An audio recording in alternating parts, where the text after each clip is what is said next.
The definition of art. When we look at the idea of video games being art, one obviously needs to look at the overall definition of art.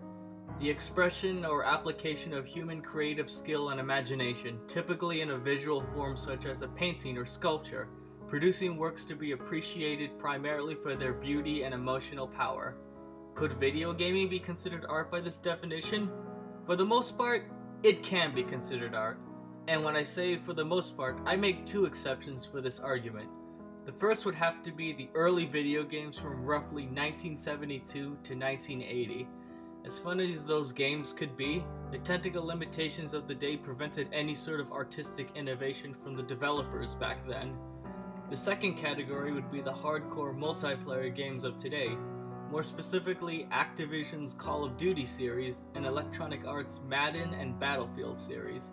As big an audience as those games definitely have, even hardcore fans of those series would admit that those games don't even compare to the more artistic games of today.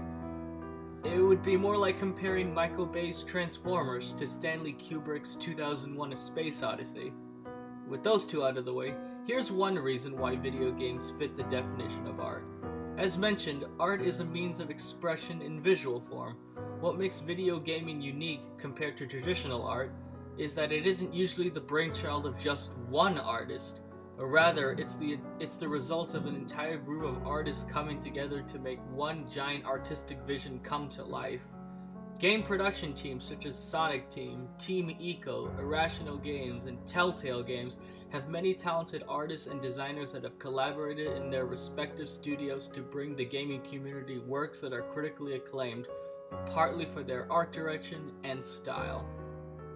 Number 2, it's always evolving. If there's one medium that's evolved more quickly than any other, it's video games. Just the fact that in a span of 40 years, we've gone from this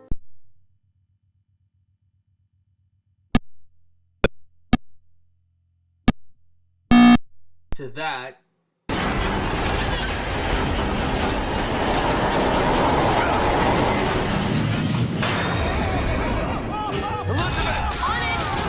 is incredibly impressive.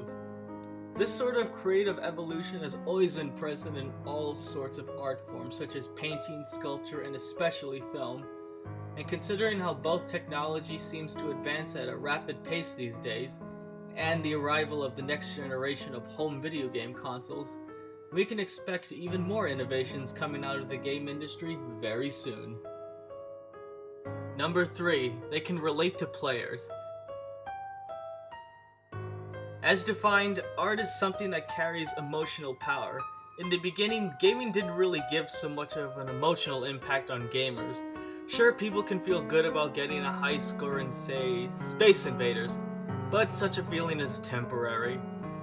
But as the technology improved, we started seeing an increase in story-oriented games such as Myst, Final Fantasy VII, and the original BioShock.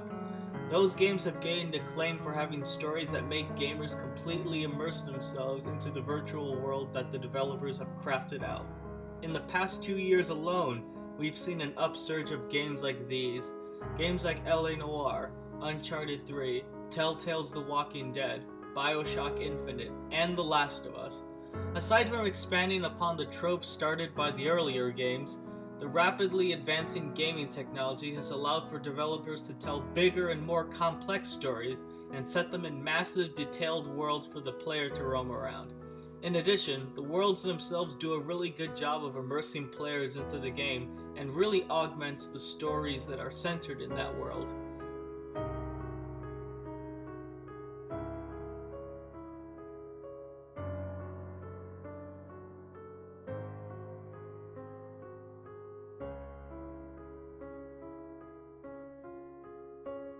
And speaking of stories, players are beginning to receive the option in certain games of how they would want their stories to go.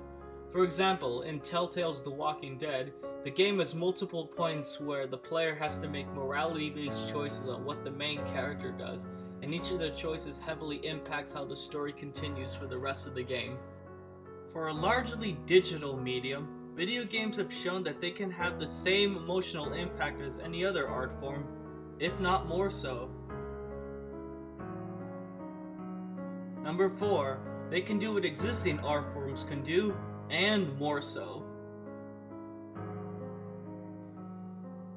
If there's one form of art that video games can easily be compared to, it's usually paintings. Both paintings and video games obviously have a very visual flair to them. For example, look at this painting. Notice the depths and details of the surrounding area. Now compare that to, say, the floating city in BioShock Infinite. There's still the same amount of detail and depth, but since it's a more interactive experience than watching a painting, the viewer gets to take a deeper look at the detail that the artists and designers have put into creating the floating city. There are tons of other examples, but this one seems to get the point across.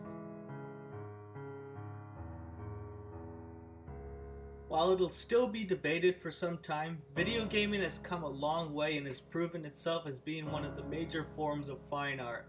Not only does it have all the major tropes of art, gaming also manages to improve on those tropes in more ways than one.